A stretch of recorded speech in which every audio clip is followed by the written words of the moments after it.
1/3 of Californians get their health insurance from Medi-Cal. That's California's Medicaid program. It's government-backed health insurance for people with lower incomes or with disabilities. Prop 35 is about raising more federal money for Medi-Cal. It's gotten harder and harder to find doctors who will still take Medi-Cal, and that's because the state has been slow to increase the rates that Medi-Cal pays to doctors. Prop 35 is aimed at fixing that by tinkering with a multi-billion-dollar tax most of us have never heard of. It's called the Managed Care Organizations, or MCO tax. If you're going to vote on a tax, I want you to know what the tax is. This one's so obscure, I had to go through a bunch of health finance experts to find people who could help explain it. So here goes. The MCO tax is a tax on health plans, one that you never see. Almost all of the MCO tax is paid to the state by the same health insurance companies who run our Medi-Cal plans. Stay with me. Those companies end up getting the money back from the state when the state pays them to run Medi-Cal. And then that raises money for the state. How?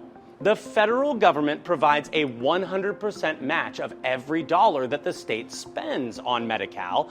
That adds up to $7 or $8 billion a year being transferred from the federal government to California's state government.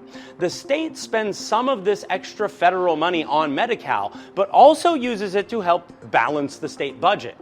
All of that is how we already pay for Medi-Cal today. What Prop 35 would do is make the MCO tax permanent in our state law instead of having to rely on the legislature to renew it every 3 years. But the federal government does have to keep approving the MCO tax in the future in order for California to keep on getting the federal money in future years. As long as it does, Prop 35 would dedicate more of the federal money to increasing Medi-Cal payments to doctors and clinics. The hope is that if we pay doctors more of them will accept Medi-Cal patients. Prop 35 does change how federal Medicaid money is spent in California. It steers that money to hospitals, doctors, and EMS companies.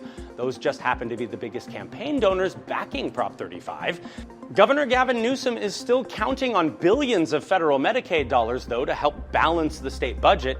He opposes Prop 35 for that reason. Even so, no one, not the governor or anyone else, bothered to submit an argument against Prop 35 to the official state voter guide. So when you look at it, you'll only see arguments from the yes side in there. A yes vote on Prop 35 makes the existing health plan tax permanent and dedicates more of the money from it to funding Medi-Cal. A no vote rejects the measure, leaving the tax in place until at least 2026 and allowing the state to spend more of it on other parts of the state budget.